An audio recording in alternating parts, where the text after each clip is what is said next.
1998 সালের 4 নভেম্বর মাত্র 42,000 কপি দিয়ে মিস্টার মতিউর রহমান তার প্রথম আলো জার্নিটা শুরু করেন এবং স্বল্প সময় ব্যবধানে তিনি 5 লক্ষ কপি প্রসার করতে সক্ষম হন। এটা তার জন্য একটা গ্রেট অ্যাচিভমেন্ট ছিল। মতিউর রহমান এর আগেও সাপ্তাহিক একতা ও ভোরের কাগজের সম্পাদক ছিলেন, যার ফলে তিনি একটু অভিজ্ঞতাও অর্জন করেছেন বটে। তো প্রথম আলো যে সম্পাদক মতিউর রহমান, তিনি আমাদের বৃহত্তর বাংলাদেশের ব্যবসায় প্রতিষ্ঠান ট্রান্সকম গ্রুপ থেকে বিনিয়োগ বা অর্থ সংগ্রহ করেন, ফান্ড তোলেন এবং মিডিয়া স্টার ও ট্রান্সকম গ্রুপের প্রয়াত চেয়ারম্যান মিস্টার লতিফুর রহমান প্রথম আলো সম্পাদক মতিউর রহমানের নেতৃত্বদানের যোগ্যতা, সাহসিকতা ও তরুণ সাংবাদিকদের একাগ্রতা দেখে তিনি এই প্রথম আলো পত্রিকায় বিনিয়োগ করেন। প্রথম আলো পত্রিকা যে শুধু সংবাদ পরিবেশন করেছে তা নয়, প্রথম আলো পত্রিকাটা সামাজিকভাবেও সক্রিয় ছিল। সমাজের বিভিন্ন বেআইনি কাজগুলোর বিরুদ্ধে তারা প্রতিবাদ করেছে, প্রতিরোধ করার চেষ্টা করেছে এবং এটার মধ্যে অন্যতম একটা ঘটনা হলো নারীদের উপর এসিড নিক্ষেপ। মিস্টার মতিউর রহমান এটার বিরুদ্ধে যুদ্ধ ঘোষণা করেছিলেন এবং ক্ষতিগ্রস্ত কয়েকজন নারীকে পাশে নিয়ে তিনি তহবিল সংগ্রহ করা শুরু করেন। বিস্ময়কর ব্যাপার কি জানেন, এই 2005 সালে জুন মাস পর্যন্ত এই তহবিলে প্রায় 82 লক্ষেরও বেশি টাকা অর্থ সংগ্রহ করা হয় এবং এই সংগ্রহীত অর্থ ক্ষতিগ্রস্ত নারীদের মাঝখানে পৌঁছে দেওয়া হয়। তারপর প্রথম আলো 1998 সালে তার একটা সংগঠন, স্বেচ্ছাসেবী সংগঠন 11 নভেম্বর গড়ে তোলে, যার নাম হলো বন্ধু সভা। এই বন্ধু সভার বর্তমান সদস্য সংখ্যা প্রায় 80,000 এবং এই সভার কাজ কি? এই সভার লোকেরা আমাদের বাংলাদেশের যে প্রাকৃতিক দুর্যোগগুলো সংঘটিত হয়, যেমন বন্যা বলেন, নদী ভাঙ্গন বলেন, তারপরে ঘূর্ণিঝড়, তারপর বিভিন্ন প্রাকৃতিক দুর্যোগের ফলে যে মানুষরা প্রতিনিয়ত ক্ষতিগ্রস্ত হচ্ছে, এই ক্ষতিগ্রস্তদের মাঝখানে তারা ত্রাণ কাজ পরিচালনা করেন এবং সমাজে মাদক ও এসিড সন্ত্রাসীদের বিরুদ্ধে তারা সচেতনতা তৈরি করেন।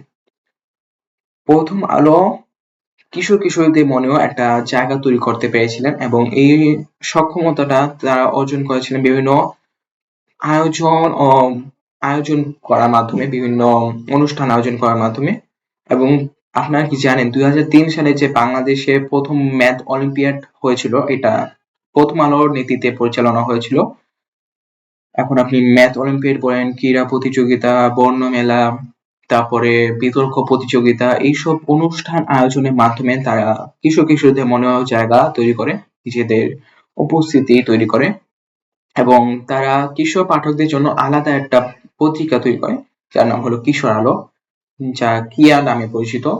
এই কিয়া আমি নিজেও কতদিন যাবত পড়েছি এবং ভালোই। ফিলিপাইন ভিত্তিক রোমান ম্যাগসাইসাই অ্যাওয়ার্ড ফাউন্ডেশন কর্তৃক মতিউর রহমান বাংলাদেশের সামাজিক ও সাংস্কৃতিক পরিবর্তনের পথ প্রদর্শক হিসেবে আখ্যায়িত হয় এবং এটা তার জন্য একটা গ্রেট অ্যাচিভমেন্ট ছিল। এবং 2005 সালে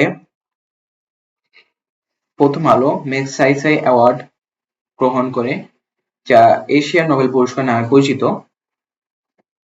প্রথম আলো তাছাড়া 2025 সালে ইন্টারন্যাশনাল মিডিয়া অ্যাসোসিয়েশন কর্তৃক একটা গ্লোবাল মিডিয়া প্রতিযোগিতায় তারা বেস্ট ইন সাউথ এশিয়া পুরস্কার জিতেছে, যা তাদের জন্য একটা আন্তর্জাতিক স্বীকৃতির সেরা মূল্য।